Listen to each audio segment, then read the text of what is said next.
السلام علیکم ورحمۃ اللہ وبرکاتہ۔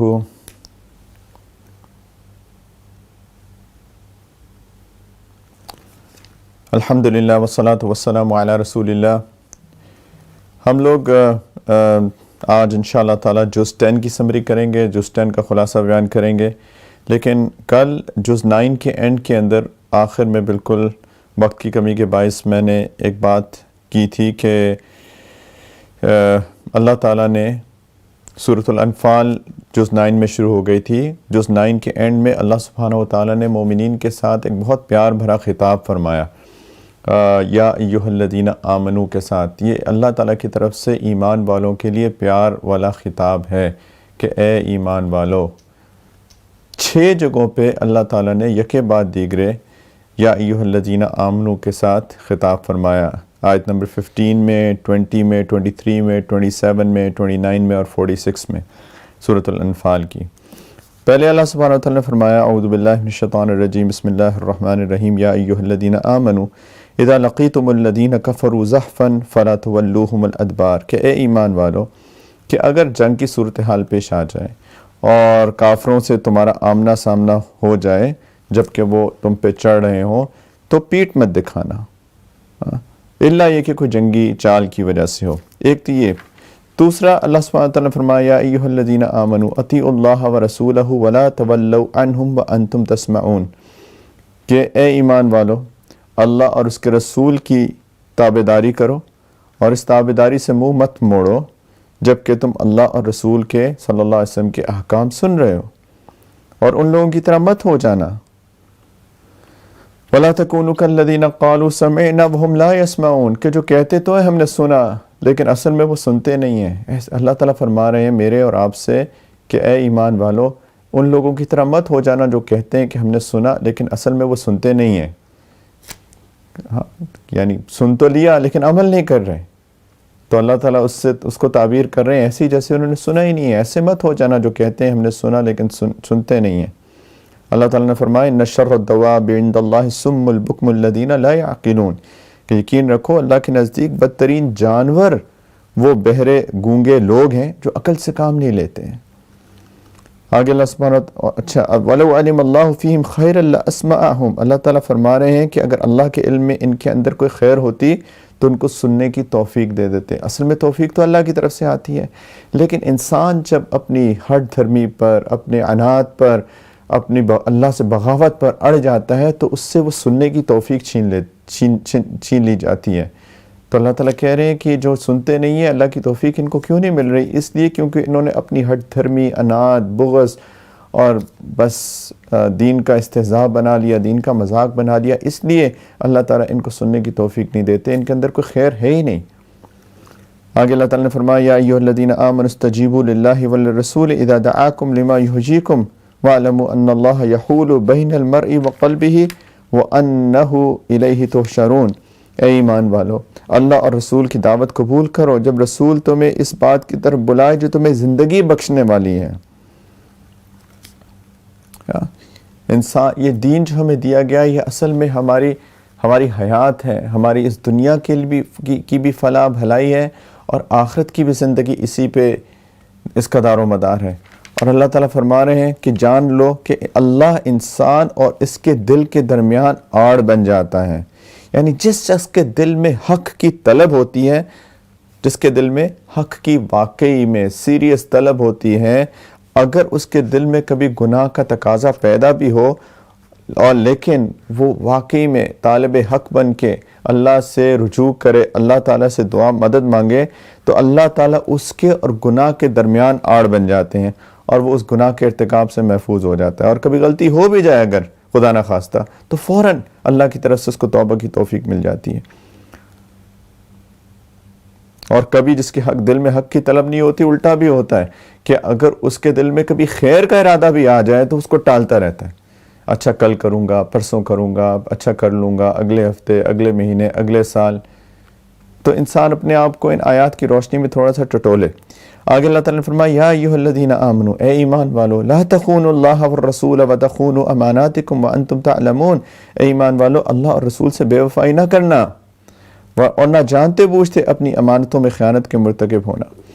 آگے اللہ تعالیٰ نے فرمایا یا ایھا الذین آمنوا ان تتقوا اللہ یجعل لکم فرقانا ویکفر عنکم سیئاتکم ویغفر لکم واللہ ذو الفضل العظیم۔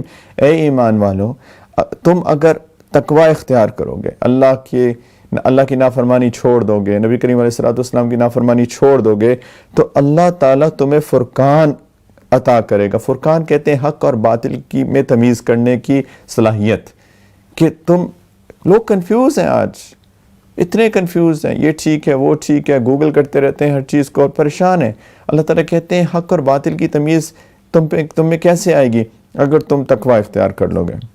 اور جو چھوٹی موٹی غلطیاں ہو جاتی ہیں ہر انسان سے بحیثیت بشر، اللہ تعالیٰ فرماتے ہیں تمہاری برائیوں کا کفارہ کر دے گا اور تمہیں معاف کر دے گا، تمہیں مغفرت سے نوازے گا۔ اللہ فضل عظیم کا مالک ہے۔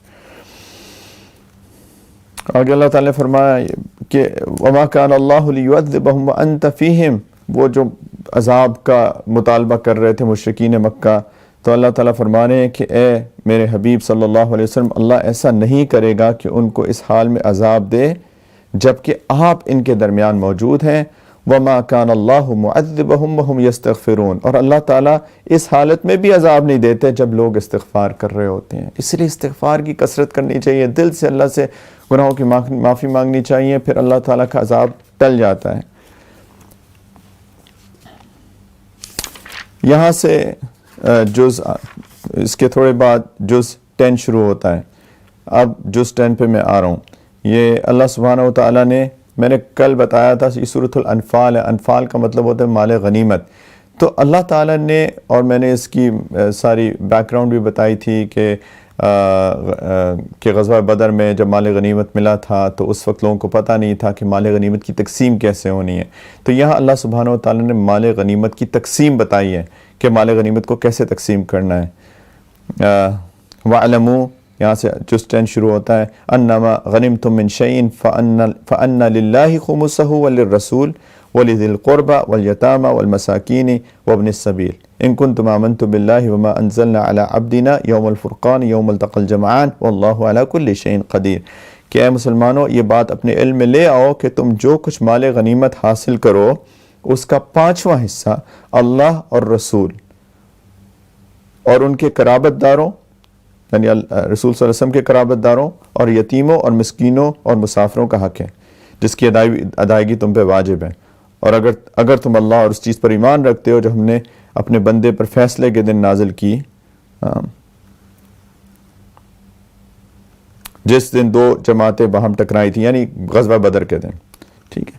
یہاں پہ مال غنیمت کی تقسیم کے احکام آئے ہیں کہ جتنا مال غنیمت میں مال آئے اس کے 5 حصے کیے جائیں، 4 حصے تو جو لوگ لڑے تھے ان میں تقسیم ہوں گے، 5واں حصہ بیت المال میں داخل کیا جائے گا، اور پھر بیت المال کے اس 5ویں حصے سے، جس کو خمس بھی کہتے ہیں، اس کی تفصیل بتائیے کہ اس کو خرچ کیسے کیا جائے گا۔ اصل میں یہ مال اللہ تعالیٰ کی ملکیت ہے، فَأَنَّ لِلَّهِ خُمُسَهُ، وہ اللہ کی ملکیت ہے۔ اور اس کے 5 مصارف ہیں۔ ایک حصہ نبی کریم صلی اللہ علیہ وسلم کا ہے خالصتاً، دوسرا حصہ نبی کریم صلی اللہ علیہ وسلم کے قریبی رشتہ داروں کا ہے، کیونکہ انہوں نے ظاہری بات ہے قربانیاں دی ہیں نبی کریم صلی اللہ علیہ وسلم کے ساتھ، اور اسی لیے اللہ تعالیٰ نے نبی کریم صلی اللہ علیہ وسلم پر اور ان کے اقارب پر، ان کی فیملی پر زکوٰۃ حرام کر دی۔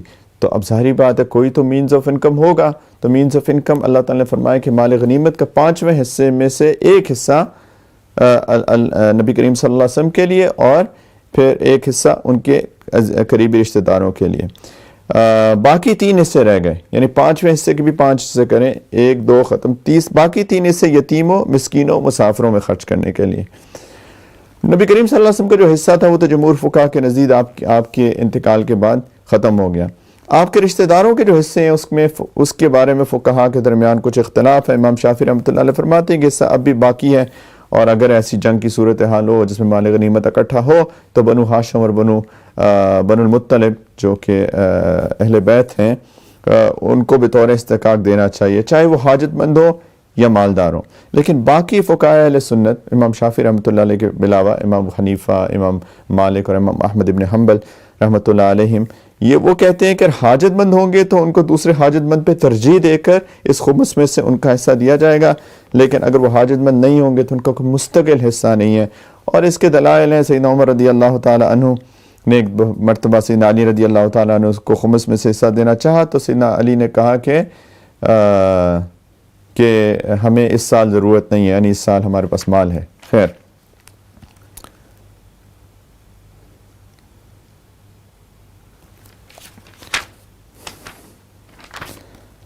آگے اللہ سبحانہ وتعالیٰ نے پھر غزوہ بدر کی بات کی ہے۔ یہ سورۃ الانفال چل رہی ہے۔ اللہ تعالیٰ نے فرمایا اذ یریکہم اللہ فی منامک قلیلا ولو اراکہم کثیرا لفشلتم ولتنازعتم فی الامر ولکن اللہ سلم انہ علیم بذات الصدور، کہ اے نبی صلی اللہ علیہ وسلم وہ وقت یاد کرو جب اللہ خواب میں تمہیں ان دشمنوں کی تعداد کم دکھا رہا تھا، اور اگر تمہیں ان کی تعداد زیادہ دکھا دیتا تو اے مسلمانوں تم ہمت ہار جاتے اور تمہارے درمیان اس معاملے میں اختلاف پیدا ہو جاتا، لیکن اللہ نے تمہیں اس سے بچا لیا۔ یقیناً اللہ سینوں میں چھپی باتوں کو خوب جانتا ہے۔ اور اللہ تعالیٰ نے فرمایا آگے چاہ کے کہ وہ وقت بھی یاد کرو جب تم ایک دوسرے کے مد مقابل آئے، یعنی دشمن تمہارے سامنے آئے تو اللہ تمہاری نگاہوں میں ان کی تعداد کم کر کے دکھا رہا تھا اور ان کی نگاہوں میں تمہیں کم کر کے دکھا رہا تھا، تاکہ جو کام ہو کر رہنا تھا اللہ اسے پورا کر دکھائے اور تمام معاملات اللہ ہی کی طرف لوٹائے جانے والے ہیں۔ یہ ایک معجزانہ طور پہ اللہ تعالیٰ نے پہلے نبی کریم صلی اللہ علیہ وسلم کو خواب میں دکھایا۔ خواب تو ایک عالم مثال ہوتی ہے، اسی لیے اس کی تعبیر ہوتی ہے، وہ ضروری نہیں ہے کہ لٹرلی وہی ہو، وہ ایک عالم مثال میں ایک انسان کو ویژن دکھایا جاتا ہے۔ تو اس کی تعبیر یہ تھی کہ وہ طاقت میں کم ہوں گے، لیکن جب لڑائی ہوئی تو لٹرلی یعنی حقیقی طور پہ مسلمانوں کو ایسا لگا کہ یہ تو بہت کم ہے تعداد کے اندر، اور ان کو بھی لگا کہ تعداد میں کم ہے، ورنہ ہو سکتا ہے وہ بھی نہ لڑتے ہیں اگر ان کو بھی زیادہ لگتے۔ لیکن اللہ تعالیٰ کہہ رہے میں یہ لڑائی کرانا چاہتا تھا تاکہ حق و باطل میں ایک دفعہ مارکا خیز جنگ ہو جائے، تاکہ پتہ چل جائے ان کو بھی کہ مسلمان جو ہیں وہ کتنے پانی میں، ان کو کمزور مت سمجھو۔ پھر اللہ سبحانہ وتعالیٰ نے فرمایا کہ کس طرح سے اگر جنگ ہو جائے، اور وہ جو جنگ ہوئی تھی اس میں کیا ہوا اور ہو جائے تو کیا کرنا۔ یا ایھا الذین آمنوا اذا لقیتم فئۃ فاثبتوا، اے ایمان والو جب تمہارا کسی گروہ سے مقابلہ ہو جائے تو نمبر 1 ثابت قدم رہنا، ہاں اس میں بھی ثابت قدم رہے۔ واذکروا اللہ کثیرا، اور اللہ کا کثرت سے ذکر کرنا، لعلکم تفلحون، تاکہ تمہیں کامیابی حاصل ہو۔ اور واطیعوا اللہ ورسولہ، اللہ اور اللہ کے رسول کی اطاعت کرو۔ ولا تنازعوا، اور آپس میں جھگڑا مت کرنا، اگر آپس میں جھگڑا مت کرو، ورنہ فتفشلوا، ورنہ تم کمزور پڑ جاؤ گے، وتذهب ريحكم، اور تمہاری ہوا اکھڑ جائے گی، اور واصبروا، صبر سے کام لو، ان اللہ مع الصابرین، کیونکہ اللہ تعالیٰ صبر کرنے والوں کے ساتھ ہے۔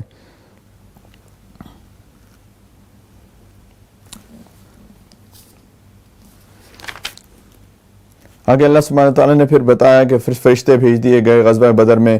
وَلَوْ تَرَىٰ إِذْ يَتَوَفَّى الَّذِينَ كَفَرُوا الْمَلَائِكَةُ يَضْرِبُونَ وُجُوهَهُمْ وَأَدْبَارَهُمْ وَذُوقُوا عَذَابَ الْحَرِيقِ، اگر تم دیکھتے، اللہ تعالیٰ فرما رہے ہیں بدر میں تو بڑا عجیب منظر تھا جب فرشتے ان کافروں کی روح قبض کر رہے تھے اور ان کے چہروں اور پشت پر مارتے جاتے تھے اور کہتے جاتے تھے کہ ذُوقُوا عَذَابَ الْحَرِيقِ، اب جلنے کے عذاب کا مزہ بھی چکھنا۔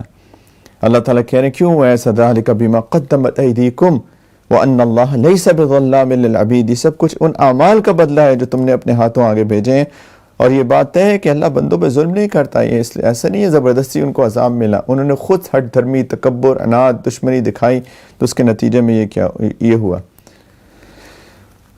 اللہ تعالیٰ فرمانے ذَلِكَ بِأَنَّ اللَّهَ لَمْ يَكُن مُغَيِّرًا نِعْمَةً أَنْعَمَهَا عَلَى قَوْمٍ حَتَّى يُغَيِّرُوا مَا بِأَنفُسِهِمْ وَأَنَّ اللَّهَ سَمِيعٌ عَلِيمٌ، یہ سب کچھ اس لیے ہوا کہ اللہ کا دستور ہے کہ اس نے جو نعمت کسی قوم کو دی ہو اسے اس وقت تک بدلنا گوارا نہیں کرتا جب تک وہ لوگ خود اپنی حالت نہ بدل لیں، اور اللہ تعالیٰ ہر بات سنتا اور ہر بات جانتا ہے۔ یعنی اللہ تعالیٰ اپنی نعمتوں کو عذاب سے اسی وقت بدلتا ہے جب قوم اپنی حالت کو خود بدل لیتی ہے، ان نعمتوں کی ناشکری کرتی ہے، ان کو غلط طریقے سے استعمال کرتی ہے، اسی سے اللہ سے بغاوت پہ اڑ جاتی ہے۔ اور کفار کو ہر طرح کی نعمت ملی، اور سب سے بڑی نعمت تو نبی کریم علیہ الصلوۃ والسلام کی نعمت تھی، انہی کے درمیان ان کو مبعوث فرمایا۔ اللہ تعالیٰ کہتی ہے ایسے ہی ہوا، یہ بالکل وہی ہوا جو کہ آل فرعون نے کیا تھا. ان کا بھی یہ حال ہوا، انہوں نے بھی اپنی رب کی نشانیوں کو ٹھکرایا، ان کو بھی ان کے گناہوں کی وجہ سے ہلاک کیا گیا، فرعون کی قوم کو غرق کیا گیا. سب ظالم تھے، ان کے ساتھ بھی ویسے ہوا غزوہ بدر میں. پھر آگے اللہ تعالیٰ نے صحابہ کو فرمایا، مسلمانوں کو فرمایا، جنرل رول ہے، وَأَعِدُّوا لَهُم مَّا اسْتَطَعْتُم مِّن قُوَّةٍ وَمِن رِّبَاطِ الْخَيْلِ تُرْهِبُونَ بِهِ عَدُوَّ اللَّهِ وَعَدُوَّكُمْ وَآخَرِينَ مِن دُونِهِمْ لَا تَعْلَمُونَهُمْ اللَّهُ يَعْلَمُهُمْ کہ اے مسلمانوں، جس قدر طاقت اور گھوڑوں کی جتنی تعداد تم سے بن پڑے ان سے مقابلے کے لیے تیار کرو، جس کے ذریعے تم اللہ کے دشمن اور اپنے موجودہ دشمن پر بھی ہیبت طاری کر سکو، اور اس کے علاوہ دوسروں پر بھی جنہیں ابھی تم نہیں جانتے مگر اللہ انہیں جانتا ہے. تو اللہ تعالیٰ کہہ رہے ہیں کہ تیار رہا کرو. اگر کوئی پاسبل جنگ ہو تو اس کے لیے مسلمانوں کو کہا جا رہا ہے کہ اس کے لیے تیار رہو، اور اس کے لیے جو بھی اس وقت کی جس چیز سے جنگ کی جاتی ہے اس کی تیاری رکھو. اور یہ نہیں ہے کہ لڑائی کرنی ہے. لڑائی نبی کریم صلی اللہ علیہ وسلم نے بھی فرمایا کہ جنگ کی تمنا نہیں کرنی، لیکن اگر جنگ ہو جائے تو ثابت قدمی دکھانی ہے. تو یہ اللہ سبحانہ وتعالیٰ فرما رہے ہیں وَإِن جَنَحُوا لِلسَّلْمِ فَاجْنَحْ لَهَا وَتَوَكَّلْ عَلَى اللَّهِ. اگر وہ لوگ سلو کی طرف جھکے تو تم بھی اس طرف جھک جاؤ. یعنی اگر سلو ہو جائے تو اچھا ہے. إِنَّهُ هُوَ السَّمِيعُ الْعَلِيمُ. تو بس یہی موضوع چل رہا ہے، اور آخر تک اللہ سبحانہ وتعالیٰ فرما رہے ہیں سورۃ الانفال ختم ہوتی ہے، اس کے بعد سورۃ التوبہ شروع ہوتی ہے. سورۃ التوبہ بھی مدنی سورت ہے، اور یہ نبی کریم صلی اللہ علیہ وسلم کی زندگی میں کی حیات مبارکہ کے بالکل تقریباً آخری دور میں نازل ہوئی تھی.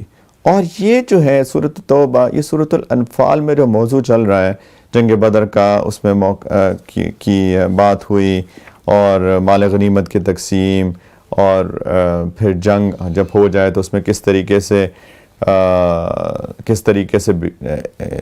مسلمانوں کو ثابت قدم ہونا چاہیے وغیرہ وغیرہ. تو اسی کی مضمون کی تکمیل ہے اس کے اندر. تو اسی لیے ایسے ہی ہے کہ جیسے پڑھتے پڑھتے سورۃ الانفال، آپ سورۃ توبہ جب شروع ہوتی ہے تو جیسے کہ پچھلی سورت ہی پڑھ رہے ہیں. اور یہی وجہ ہے کہ سورۃ توبہ کے پیچھے بسم اللہ الرحمن الرحیم نہیں ہے، کیونکہ بسم اللہ الرحمن الرحیم نئی سورت کے ابتدا میں ہوتی ہے. تو چونکہ یہ وہی مضمون چل رہا ہے، تو اس کے جب یہ نازل ہوئی سورۃ التوبہ تو اس سے پہلے اللہ تعالیٰ نے بسم اللہ الرحمن الرحیم نازل نہیں فرمائی. یہ وجہ ہے سورۃ التوبہ کے پیچھے بسم اللہ الرحمن الرحیم کے نہ ہونے کی. لیکن اگر مثال کے طور پر کوئی تلاوت ختم کرے سورۃ الانفال کے اوپر، اور اس وقت تلاوت ختم کر دے اور پھر کسی اور وقت میں آ کے دوبارہ سے آگے سورۃ التوبہ سے شروع کرے، تو پھر جس طریقے سے معمول ہے قرآن پڑھنے کا کہ پہلے اعوذ باللہ من الشیطان الرجیم اور پھر بسم اللہ الرحمن الرحیم پڑھ کے قرآن پڑھا جاتا ہے، وہ ترتیب رکھنی ہے. سورۃ التوبہ سے بھی اگر شروع کریں، اگر تلاوت ہی وہیں سے شروع کریں تو اس کے پیچھے بسم اللہ ہوگی. یہ بسم اللہ اس وقت نہیں ہوگی جب کنٹینویشن ہو، آپ کا ایک تسلسل ہو کہ پہلے سورۃ الانفال پڑھ رہے ہیں اور پھر اس کے بعد سورۃ التوبہ شروع کر دیا ہے. تو اگر اس کنٹینویشن میں جائیں گے تو پھر بسم اللہ نہیں پڑھنی، کیونکہ یہ انہی مضامین کی تکمیل ہے. اس کے علاوہ اس کی کوئی وجہ نہیں ہے. کچھ لوگ کہتے ہیں کہ اس کے اندر اللہ تعالیٰ نے بہت مشرکین کے ساتھ سختی کی باتیں کی ہیں، اس لیے بسم اللہ نہیں ہے کہ بسم اللہ میں اللہ کی رحمت دی. یہ سب اس کی کوئی حقیقت نہیں ہے، بلکہ ابھی ہم انشاءاللہ تعالیٰ آگے جاتے ہیں. اللہ تعالیٰ نے تو بہت رحمت کی باتیں کی ہیں مشرکین کے ساتھ، انشاءاللہ اس کے اوپر آتے ہیں. یہ سورت جو ہے فتح مکہ کے بعد نازل ہوئی ہے. قریش نے جب حدیبیہ کا صلح حدیبیہ ہوئی تھی، وہ معاہدہ ہوا تھا، انہوں نے اس کو توڑ دیا، اس کی تفصیل ہے. تو پھر نبی کریم صلی اللہ علیہ وسلم نے اس معاہدے کے توڑنے کی وجہ سے مکہ مکرمہ پر حملہ کیا اور اس کو فتح کیا. اور یہ بڑی عجیب فتح تھی، ایک عجیب لڑائی تھی، جس راستے سے نبی کریم صلی اللہ علیہ وسلم مکہ میں داخل ہوئے اور مکہ فتح ہوا، اس راستے میں ایک خون کا قطرہ نہیں بہا. اور کفار کی کمر ٹوٹ گئی. آخری تدبیر کے طور پر ایک قبیلہ تھا، قبیلہ حوازن. اس نے ایک بہت بڑا لشکر مسلمانوں سے مقابلے کے لیے جمع کیا، جن سے حنین کی وادی میں، مکہ سے تقریباً 10 میل دور ہے غالباً، مکہ اور طائف کے درمیان یہ جگہ ہے. تو وہاں پر ایک آخری بڑی جنگ ہوئی، اور شروع میں تو تھوڑی سی مسلمانوں کو اس کی بھی تفصیل آ رہی ہے سورت کے اندر. کہ تھوڑی سی مزاحمت کا سامنا کرنا پڑا، لیکن اس کے بعد اس میں بھی فتح ہوئی۔ اب عرب کے جو قبائل قریش کی وجہ سے اسلام قبول کرنے سے ڈرتے تھے یا ان کی جنگوں کے آخری انجام کے منتظر تھے، اب ان کے دل سے اسلام کی ساری رکاوٹیں دور ہو گئیں، تو اب وہ سارے چوک در چوک آئے مدینہ منورہ اور اسلام قبول کیا، اور جزیرہ عرب کے بیشتر علاقے پہ اسلام جو ہے وہ قائم ہو گیا۔ تو اس موقع پر اب اللہ تعالیٰ کی طرف سے جزیرہ عرب کو اسلام اور مسلمانوں کا بنیادی مرکز قرار دے دیا گیا کہ یہ مسلمانوں کا مرکز ہے۔ تو اصل منشا تو یہ تھا کہ پورے جزیرہ عرب میں کوئی غیر مسلم مستقل باشندے کی حیثیت ہے، یعنی ایز اے سٹیزن وہاں پر باقی نہ رہیں، اور یہ نبی کریم صلی اللہ علیہ وسلم نے اپنی خواہش کا اظہار بھی فرمایا کہ جزیرہ عرب میں 2 دن باقی نہیں رہنے چاہیے، بہت کتابوں کے اندر ہیں، لیکن اس مقصد کو حاصل کے لیے تدریجاً طریقہ اختیار کیا، یعنی سٹیپ بائی سٹیپ ہوا۔ سب سے پہلے ٹارگٹ یہ تھا کہ جزیرہ عرب کو بت پرستوں سے خالی کرا دیا جائے، یعنی مشرکین وہاں سے خالی ہو جائیں۔ پھر جو تھوڑے سے بچے کچھ بت پرست رہ گئے تھے عرب میں، اور جنہوں نے یہ سارے مسلمانوں کو اتنے سالوں میں تقریباً 20 سال اتنے ظلم کیے تھے، ان کو اس صورت میں مختلف مدتوں کی مہلت دی گئی کہ اگر وہ اسلام پہلے تو اسلام قبول کر لو، اگر قبول نہیں کرتے تو پھر جزیرہ عرب چھوڑو، اور یہ بھی نہیں کہ کل چھوڑ دو، اس کے اندر بھی مدت آئی، میں اس کی بات کرتا ہوں ابھی تھوڑی دیر میں انشاءاللہ، ورنہ پھر اللہ تعالیٰ نے کہا پھر جنگ ہوگی۔ تو مسجد حرام کو بت پرستی کی ہر نشانی سے پاک کرنے کا اعلان کیا گیا۔ تو جب یہ ہدف پورا ہو گیا ٹارگٹ، تو پھر ایز اے سیکنڈ ٹارگٹ جزیرہ عرب کی مکمل صفائی کا دوسرا مرحلہ پھر وہاں سے دوسرے جو وہاں پہ یہود و نصارہ بستے تھے ان کو نکالنے کا تھا۔ یہ ٹارگٹ نبی کریم صلی اللہ علیہ وسلم کی حیات مبارک میں تو پورا نہیں ہوا، لیکن آپ نے وصیت فرما دی اور وہ سیدنا عمر رضی اللہ تعالیٰ عنہ کے دور میں پوری ہوئی۔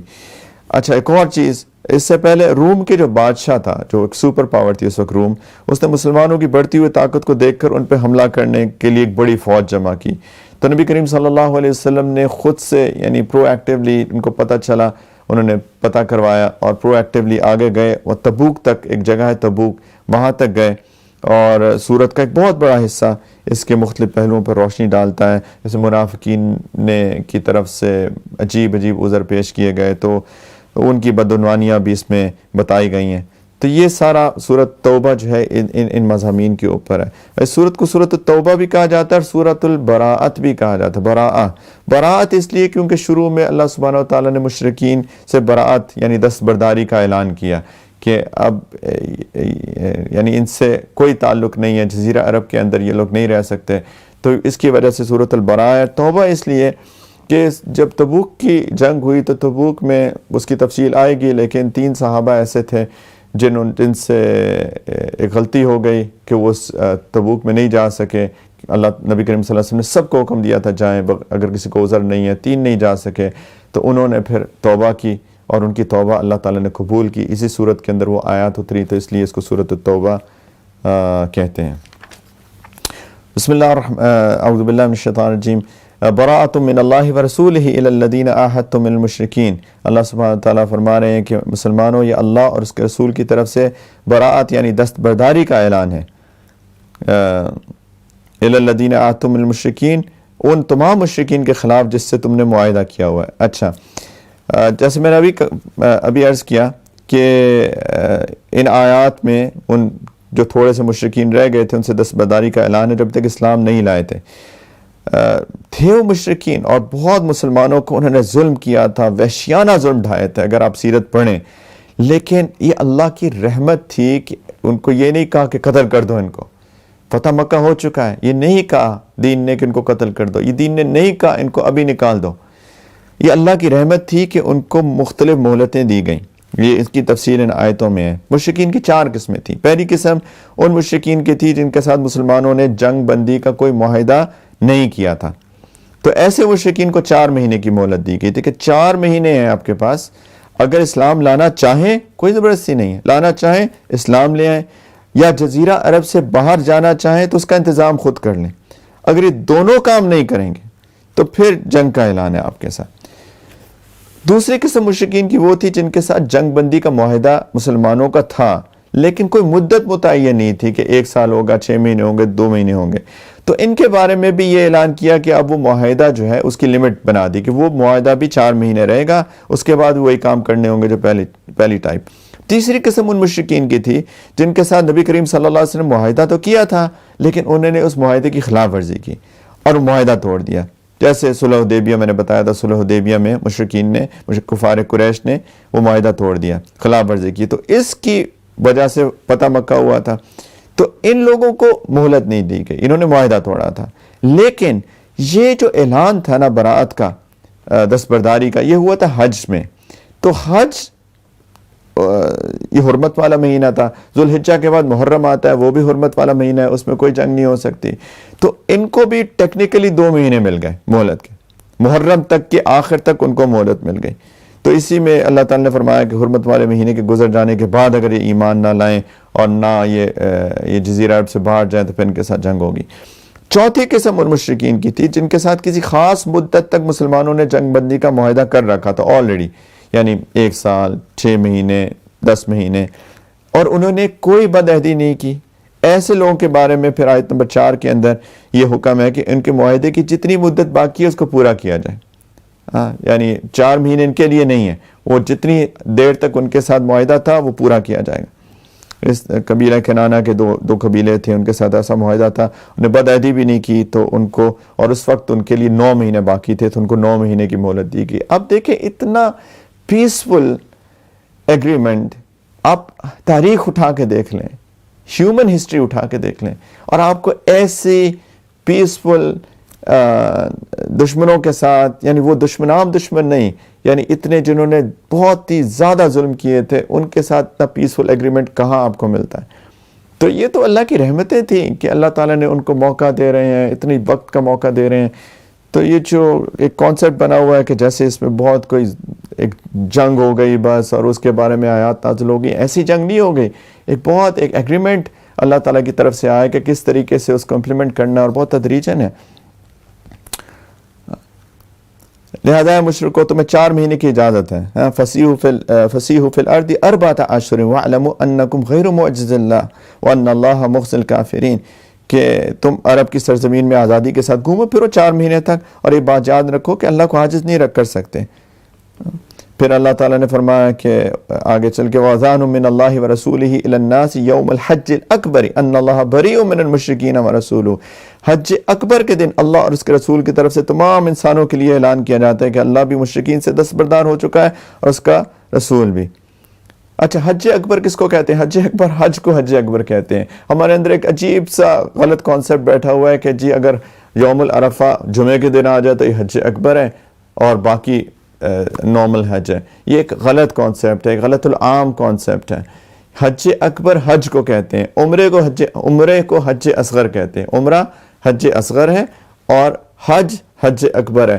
تو کچھ لوگ ہوتے ہیں پچھلے سال میرا بھائی گیا تھا تو عرفہ جمعے کو آیا تھا، اس کو تو حج اکبر مل گیا، اور میں اس دفعہ گیا ہوں تو عرفہ جو ہے وہ پیر والے دن آیا تھا، وہ کتنا خوش قسمت تھا۔ بالکل ایسی کوئی چیز نہیں ہے، وہ بھی خوش قسمت تھا، آپ بھی خوش قسمت ہیں، آپ دونوں نے حج کیا، آپ دونوں کا حج اکبر ملا۔ تو پلیز اس کانسیپٹ کو دور کرنا چاہیے اور اس کو دوسروں کو بتانا بھی چاہیے۔ تو جیسے میں نے کہا کہ حج اکبر، حج کو اصل میں جب بھی کوئی اناؤنسمنٹ کرنی ہوتی تھی، کوئی بڑی اناؤنسمنٹ، تو یہ ایک دستور تھا کہ حج میں اناؤنسمنٹ کی جاتی تھی، کیونکہ بہت لوگ جمع ہوتے تھے اور مشرکین بھی اس وقت تک، تو مشرکین بھی حج کے لیے آ رہے تھے، تو ادھر اناؤنسمنٹ ہوئی۔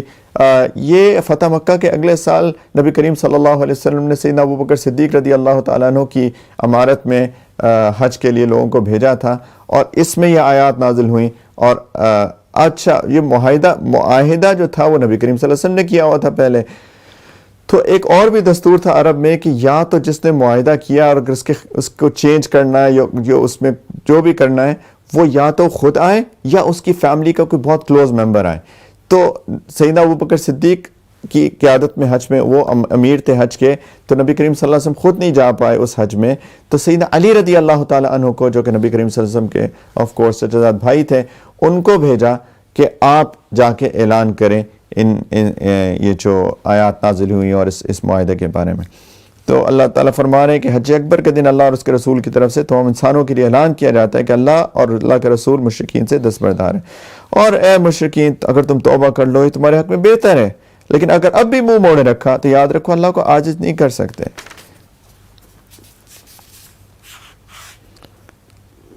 پھر یہی جو میں نے ابھی بتائی ہیں تھوڑی سی تفصیل وہی چیز چل رہی ہے. ٹھیک ہے, تو یہ آیات اسی کے بارے میں. آگے چل کے اللہ سبحانہ وتعالی نے فرمایا کہ تمہاری محبت صرف اللہ اور اللہ کا رسول ہونا چاہیے اور اللہ کی راستے میں کوشش کرنا ہونی چاہیے.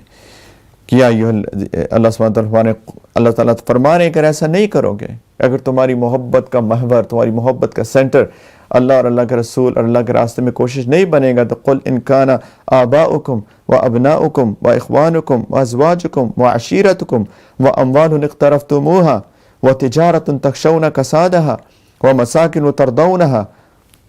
اللہ تعالیٰ نے 8 چیزوں کا ذکر کیا جو کہ نارملی جن سے ہمیں محبت ہوتی ہے, کہ اگر تمہارے باپ, تمہارے بیٹے, تمہارے بھائی, تمہاری بیویاں, تمہارا خاندان, وہ مال اور دولت جو تم نے کمایا ہے, وہ کاروبار جس کے نقصان کا تمہیں اندیشہ لگا رہتا ہے, وہ رہائشی مکان جو تمہیں پسند ہے, یہ ساری چیزیں جو تم جن سے محبت کرتے ہو, اگر یہ چیزیں احب الیکم من اللہ و رسولہ و جہاد فی سبیلہ, اگر یہ چیزیں تمہیں اللہ اور اللہ کے رسول اور اس کے راستے میں کوشش کرنے سے زیادہ محبوب ہیں, فتربصوا, تو پھر انتظار کرو, حتی یأتی اللہ بامرہ, یہاں تک کہ اللہ اپنا فیصلہ صادر فرما دے, یعنی عذاب آ جائے تمہارے اوپر. ایسا مت کرنا. اللہ کی محبت اور اللہ کے رسول صلی اللہ علیہ وسلم کی محبت اور اللہ کے راستے میں کوشش کرنے کی محبت تمہیں ہر چیز سے زیادہ ہونی چاہیے. واللہ لا یہدی القوم الفاسقین, اور اللہ تعالیٰ نافرمان لوگوں کو کبھی منزل تک نہیں پہنچاتا. اللہ تعالیٰ نے پھر آگے غزوہ حنین کا ذکر فرمایا. غزوہ حنین میں نے پہلے بتایا تھا کہ وہ ایک قبیلہ تھا حوازن, انہوں نے اکٹھے کر لیے لوگ, اور تقریباً کچھ علامہ حافظ ابن حجر رحمۃ اللہ علیہ کے مطابق 24 سے 28 ہزار تک لوگ جمع ہوئے, اور نبی کریم صلی اللہ علیہ وسلم 14,000 صحابہ کو لے کر روانہ ہوئے. یہ جنگ حنین کے مقام پر لڑی گئی. مکہ اور طائف کے درمیان ہے یہ جگہ, مکہ مکرمہ تقریباً 10 میل کے فاصلے پر ایک وادی ہے. اچھا, 14,000 لوگ, کبھی مسلمان کسی جنگ میں اس سے پہلے 14,000 اتنی بڑی تعداد جمع نہیں ہوئی تھی. تو جب مسلمان اور اللہ تعالیٰ نے ان کو فتح دی جگہ جگہ پہ, تو اس دفعہ جو اتنے صحابہ جمع ہو گئے تو ان کے سے نکل گیا کہ آج تو ہماری بہت زیادہ تعداد ہے, آج تو ہمیں فتح ہوگی بس. جبکہ ان کے مقابلے میں 24-28 ہزار لوگ تھے, یہ 14,000 تھے, بہت کم تھے. لیکن اتنی بڑی تعداد کو دیکھ کے کچھ صحابہ کے منہ سے یہ بات نکلی, اللہ تعالیٰ کو یہ بات پسند نہیں آئی کہ اپنی کثرت پہ تعجب مت کرو, مدد اللہ کی طرف سے آتی ہے. اچھا کیا ہوا پہلے, تو اللہ تعالیٰ نے یہی سکھانے کے لیے پہلے وہ مغلوب ہو گئے, ایک دم سے ایک جگہ سے گزر رہے تھے, انہوں نے تیروں کی بوچھاڑ کی, ان کے قدم اکھڑ گئے. تو اس میں سیدنا عباس رضی اللہ تعالیٰ نے آواز دی کہ مطلب ان کو بلانے کے لیے, وہ بالکل اکھڑ گئے سارے قدم. تو ایک دم سے ان کے دل میں حوصلہ پیدا ہوا, وہ واپس آئے اور پھر دوبارہ سے انہوں نے جنگ کی, اور بالآخر اللہ تعالیٰ نے ان کو فتح عطا کی, اور 6,000 جنگی قیدی بنے اور بہت بڑی تعداد میں مال غنیمت جمع ہوا. تو بالآخر تو فتح ہوئی, لیکن شروع میں بہت ایک عجیب سی کیفیت ہو گئی تھی. اور اللہ تعالیٰ نے بس یہ سکھانے کے لیے کہ اپنی تعداد پہ کبھی بھی بھروسہ نہیں کرنا, اللہ پہ بھروسہ کرنا. اللہ تعالیٰ نے فرمایا لَقَدْ نَصَرَكُمُ اللَّهُ فِي مَوَاطِنَ كَثِيرًا, حقیقت یہ ہے کہ اللہ نے تمہاری بہت سے مقامات پہ مدد کی ہے, اور خاص طور میں وہ یوم حنین, اور خاص طور پہ حنین کے دن, اِذْ أَعْجَبَتْكُمْ كَثْرَتُكُمْ, جب تمہیں اپنی تعداد کی کثرت نے تمہیں مگن کر دیا تھا, تم تعجب کر رہے تھے. فَلَمْ تُغْنِ عَنْكُمْ شَيْئًا وَضَاقَتْ عَلَيْكُمُ الْأَرْضُ بِمَا رَحُبَتْ ثُمَّ وَلَّيْتُمْ مُدْبِرِينَ, مگر وہ تعداد کی کثرت تمہارے کچھ کام نہ آئی, اور زمین اپنی ساری وسعتوں کے باوجود تم پر تنگ ہو گئی, اور تم نے پیٹھ دکھا کر میدان سے رخ موڑ لیا, یعنی جو شروع کی حالات آئے. ثُمَّ أَنزَلَ اللَّهُ سَكِينَتَهُ عَلَى رَسُولِهِ وَالْمُؤْمِنِينَ, پھر اللہ اپنے رسول اور مومنوں پر اپنی طرف سے سکینہ نازل کیا, اور ایسے لشکر اتارے جو تمہیں نظر نہیں آئے. پھر برات کی تکمیل ہو گئی. آخر یا ایھا الذین آمنوا انما المشرکون نجس فلا یقربوا المسجد الحرام بعد عامہم ھذا, کہ اے ایمان والو, یہ مشرک لوگ یہ نجس ہے. یہ نجس جو ہے یہ جسمانی طور پہ نہیں ہے, ان کا عقیدہ نجس ہے, شرک کرتے ہیں اللہ کے ساتھ. تو اس سال کے بعد یہ لوگ مسجد حرام کے قریب بھی نہ آنے پائیں، یعنی اب حج پہ ان کو آنے کی اجازت نہیں ہوگی۔ اس کے اندر تھوڑا سا اختلافی مسئلہ ہے، لیکن جمہور کے نزدیک وہ لوگ مکہ مدینہ میں نہیں آ سکتے، تھوڑا سا اختلاف ہے اس کے اندر، لیکن ایک چیز جو سب کے نزدیک اجماع ہے، کنسنسس ہے، کہ اب یہ لوگ حج پہ نہیں آ سکتے۔ تو یہاں پہ برات کی تکمیل ہو گئی۔ اب یہاں سے آگے چل کے غزوہ تبوک کے بارے میں آیات نازل ہو گئی۔ اچھا، غزوہ تبوک یہ برات سے پہلے کا واقعہ ہے، بائی دا وے۔ یہ آیات جو ہیں یہ نزول کے اعتبار سے یہ والی جو اب آیات آنے والی ہیں یہ پہلے ہیں، اور جو ابھی تک آئی ہیں یہ بعد میں ہیں، لیکن اس کی تلاوت کے اعتبار سے ترتیب ایسی ہے کہ برات والی آیات پہلے اور غزوہ تبوک کی آیات بعد میں، اور اس کی بھی حکمتیں ہیں۔ لیکن یہاں سے اب غزوہ تبوک کے بارے میں بات شروع ہوئی ہے۔ یہ غزوہ جو روم کی سلطنت کے خلاف ہوا، اور اکثریت ان کی عیسائیوں کی تھی، اور یہودیوں کی بھی بہت بڑی تعداد تھی جو ان کی سلطنت میں گزار رہی تھی، تو ان کو دونوں کو ملا کے اللہ تعالیٰ نے اہل کتاب کا نام دیا۔ تو پہلے تو اللہ تعالیٰ نے کچھ ان کی عقائد اور اعمال کی خرابیاں بتائیں، اس کے بعد اللہ سبحانہ و تعالیٰ نے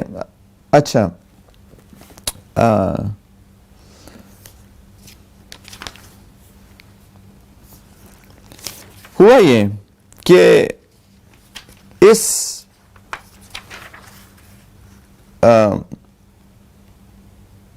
یہ فتح مکہ غزوہ حنین کے بعد ہوئی تھی۔ تو مدینہ یہ جو تھا ہرقل تھا وہاں کا جو بادشاہ تھا، اس نے مسلمانوں پہ چڑھائی کا سوچا، تو نبی کریم صلی اللہ علیہ وسلم نے سوچا کہ ہم خود پیش قدمی کریں، وہاں جا کے مقابلہ کریں۔ مدینہ منورہ کے تمام مسلمانوں کو نبی کریم صلی اللہ علیہ وسلم نے کہا کہ اس جنگ میں شریک ہونے کے لیے تیار ہو جائے۔ بہت بڑی آزمائش تھی۔ اس کی وجوہات: نمبر 1، 10 سال کی جنگیں چل رہی تھی، پہلا موقع تھا فتح مکہ کے بعد کچھ سکون آ سکتا تھا۔ نمبر 2، جس وقت اس جنگ کے لیے روانہ ہونا تھا وہ ایسا وقت تھا کہ جو کھجوروں کے باغ تھے وہ پک گئے تھے، اور مسلمانوں کی مدینہ میں معیشت کا تقریباً پورے کا پورا دار و مدار ان کھجوروں پر تھا، وہ بالکل پک چکی تھی، ان کو اتارنے کا وقت تھا۔ نمبر 3، کہ سخت ترین گرمی تھی، آسمان سے آگ برس رہی تھی، بہت مشکل تھا۔ نمبر 4، تبوک کا سفر تقریباً 800 میل اس گرمی میں۔ نمبر 5، سواریاں بہت کم تھیں، یعنی کچھ کو پیدل چلنا پڑتا۔ نمبر 6، روم سے ٹکر تھی، سپر پاور تھی اس وقت کی، کوئی آسان کام نہیں تھا۔ تو ہر اعتبار سے بہت مشکل تھا، سب کو حکم ہو گیا چلنا ہے، کوئی نو ایکسیپشن، سوائے جو بالکل مریض بستر پہ پڑے ہوئے تھے وہ تو ظاہری بات ہے عذر تھے۔ اچھا، اب یہ منافقین کے لیے تو ناممکن بات تھی، ایمان تو تھا نہیں اندر، ظاہری طور پہ ایکٹ کر رہے تھے کہ وہ مسلمان ہیں، تو اب انہوں نے عذر دینے شروع کر دیے۔ اللہ تعالیٰ نے یہاں پہ منافقین کے بارے میں بتایا کہ منافقین یہ کیسے لوگ ہیں، انہوں نے انکار کیا، عذر دیے، کیا کیا، تو پھر اللہ تعالیٰ نے یہ منافقین کے بارے میں بات شروع کی ہے کہ یہ لوگ کیا کرتے ہیں۔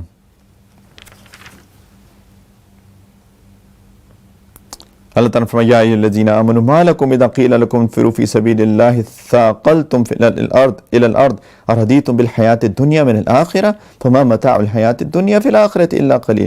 اچھا، کچھ ظاہری بات ہے صحابہ کے لیے بھی دل میں کچھ کے لیے مشکل تھا، انیشل تھاٹ بہت مشکل تھی۔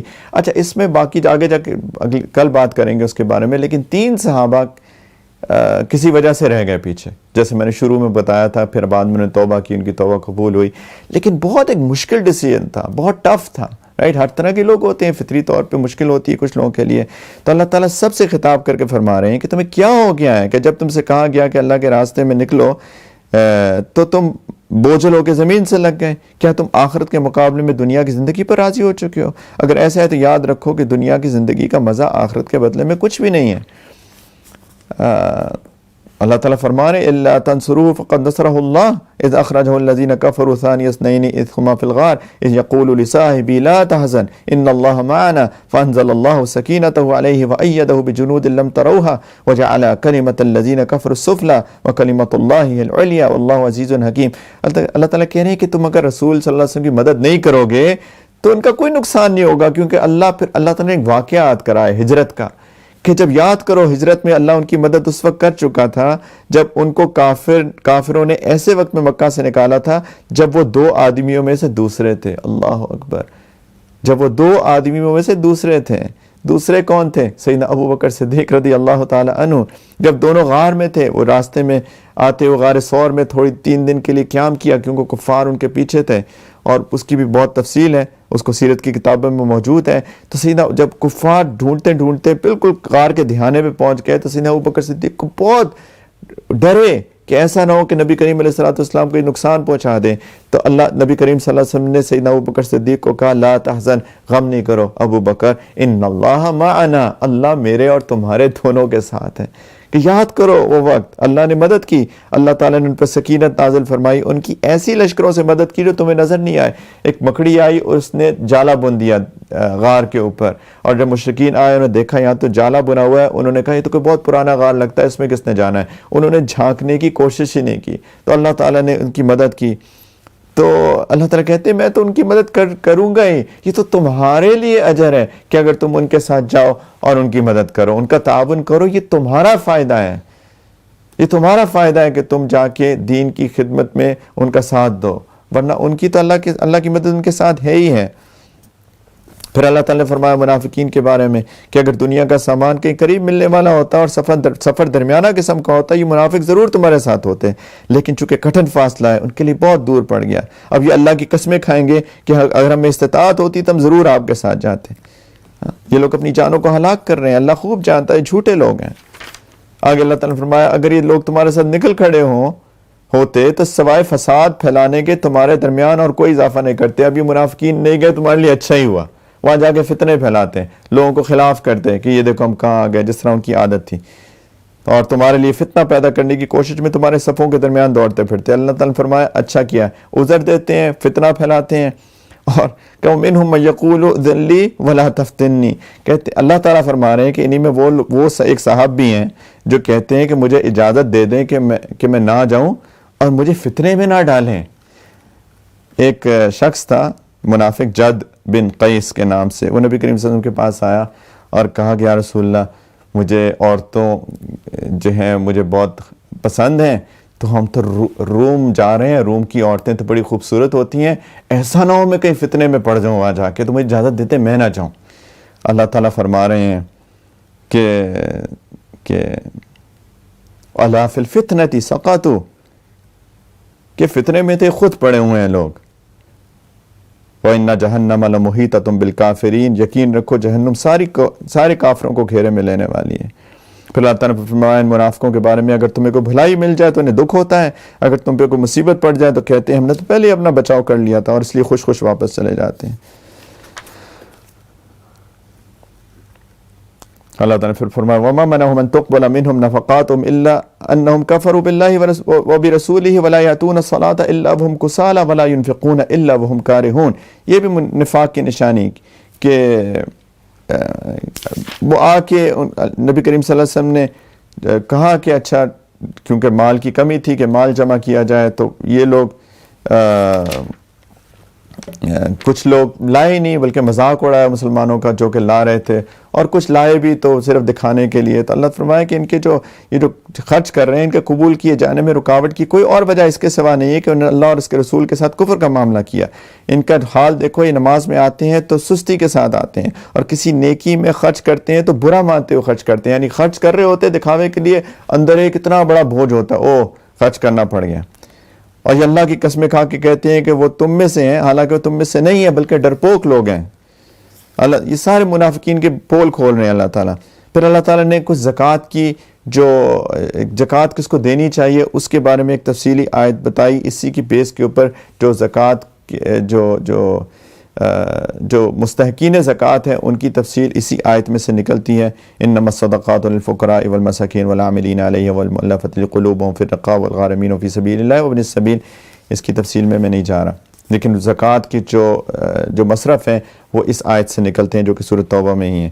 آگے اللہ سبحانہ تعالیٰ نے فرمایا کہ یہ لوگ جو ہیں المنافقون والمنافقات بعضهم من بعض یامرون بالمنکر وینہون عن المعروف ویقبضون ایدیہم نسوا اللہ فنسیہم ان المنافقین هم الفاسقون۔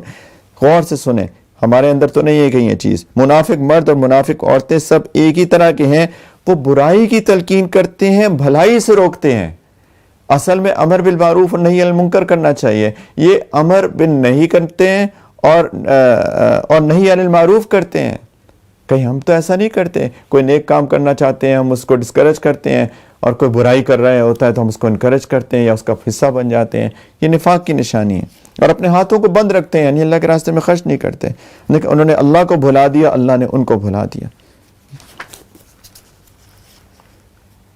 اور کہتے ہیں کہ انہی میں وہ لوگ ہیں جنہوں نے اللہ سے عہد کیا کہ اگر وہ ہمیں فضل سے ہمیں نوازے گا تو ہم ضرور اللہ کے راستے میں خرچ کریں گے اور یقیناً نیک لوگوں میں شامل ہو جائیں گے، لیکن جب اللہ نے ان کو اپنے فضل سے نوازا تو اس میں بخل کرنے لگے اور منہ موڑ کر چل دیے۔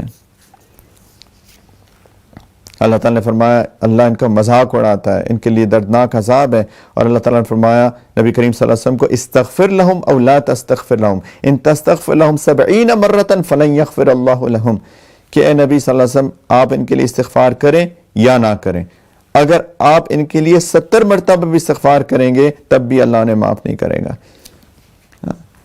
اللہ یہ کہ خود توبہ کریں، آپ کے استغفار سے یہ منافقوں کو میں معاف نہیں کروں گا۔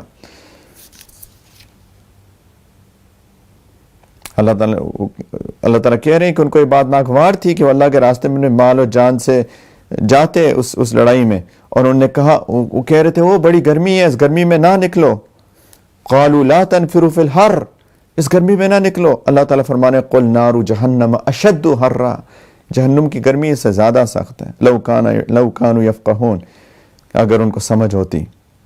اللہ تعالیٰ نے منع فرما دی۔ اللہ تعالیٰ کا عجیب غصہ ہے منافقین کے اوپر ان آیات کے اندر۔ اللہ تعالیٰ نے فرمایا نبی کریم صلی اللہ علیہ وسلم سے کہ آپ جو ہیں ان منافقین میں سے اگر کوئی مر جائے وَلَا تُصَلِّ عَلَىٰ أَحَدٍ مِّنْهُمْ مَاتَ أَبَدًا وَلَا تَقُمْ عَلَىٰ قَبْرِهِ، کہ ان منافقین میں کوئی مر جائے تو ان پہ کبھی نماز جنازہ نہیں پڑھیں، ان کی قبر پہ بھی کھڑے نہ ہوں۔ اللہ اکبر۔ تو انشاءاللہ یہ منافقین کی اللہ تعالیٰ نے نشانی بتائی۔ اب آگے یہ غزوہ تبوک کا ہی سارا سلسلہ جاری ہے، انشاءاللہ آگے 11ویں جزء میں کی بات ہم کل کریں گے، اور پھر وہ جو صحابہ کی بات تھی اس کی کہانی سیدنا کعب بن مالک رضی اللہ تعالیٰ عنہ کی، وہ انشاءاللہ تعالیٰ کل ہم بات کریں گے۔ اس سے بہت ساری نصیحتیں ملتی ہیں اپنے لیے، میرے لیے، آپ کے لیے، ہمارے لیے، کہ ایسا نہ ہو کہ ہمارے اندر نفاق کی نشانیاں ہوں، ایسا نہ ہو کہ ہم اللہ تعالیٰ اور اللہ کے رسول صلی اللہ علیہ وسلم کی پوری اطاعت نہ کرتے ہوں۔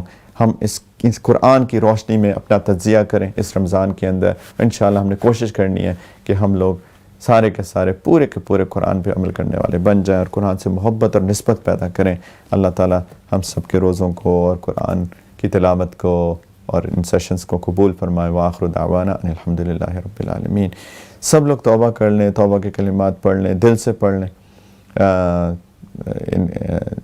میرے ساتھ ان کلمات کو پڑھ لیں توبہ کی نیت سے، اور اگر کوئی بیعت توبہ کرنا چاہتا ہے تو بیعت کی نیت بھی کر سکتا ہے۔ تو سب لوگ کہیں بسم اللہ الرحمن الرحیم، لا الہ الا اللہ محمد الرسول اللہ، آمنت باللہ وملائکتہ وکتبہ ورسلہ والیوم الآخر والقدر خیرہ وشرہ من اللہ تعالی والبعث بعد الموت، آمنت باللہ کما ہوا باسمائہ وصفاتہ وقبلت جمیع احکامہ اقرار باللسان وتصدیق بالقلب، اشہد ان لا الہ الا اللہ واشہد ان محمدا عبدہ ورسولہ، استغفر اللہ ربی من کل ذنب واتوب الیہ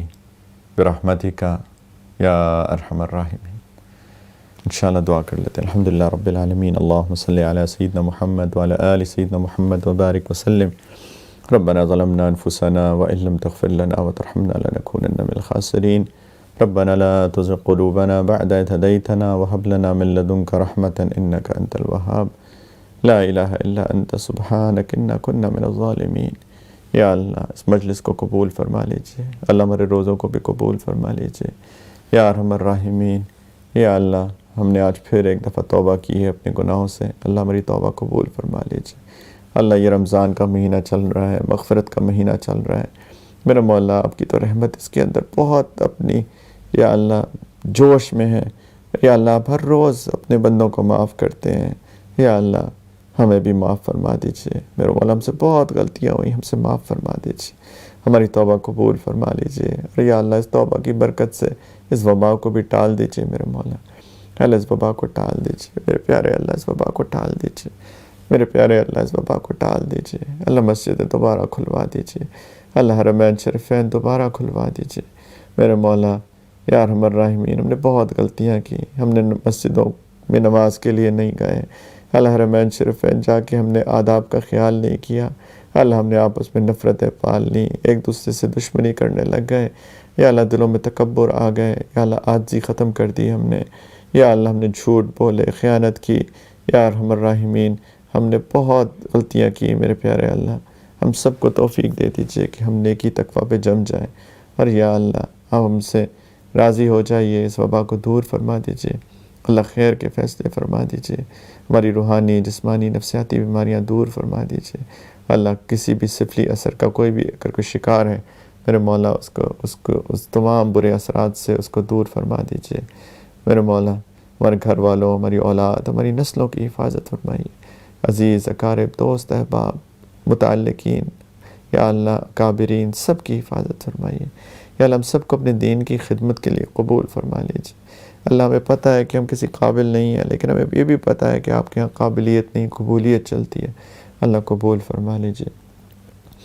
اللہ مخلص معاونین عطا فرما دیجیے، اسباب عطا فرما دیجیے، یا ارحم الراحمین محتاج ہے دنیا آخرت کے خزانے اپنی رحمتوں سے برکتوں کے ساتھ کھول دیجیے میرے مولا۔ ہمارے والدین کی بھی حفاظت فرمائیے، رب ارحمہما کما ربیانی صغیرہ، یا اللہ ہمارے والدین جو آپ کے پاس آ چکے ہیں ان کی مغفرت فرما دیجیے، درجات بلند فرما دیجیے۔ اللہ ہمارے والدین یا اللہ جو حیات ہیں ان کی خدمت کرنے کی توفیق عطا فرمائیے، ان کو عافیت سے رکھیے، یا ارحم الراحمین۔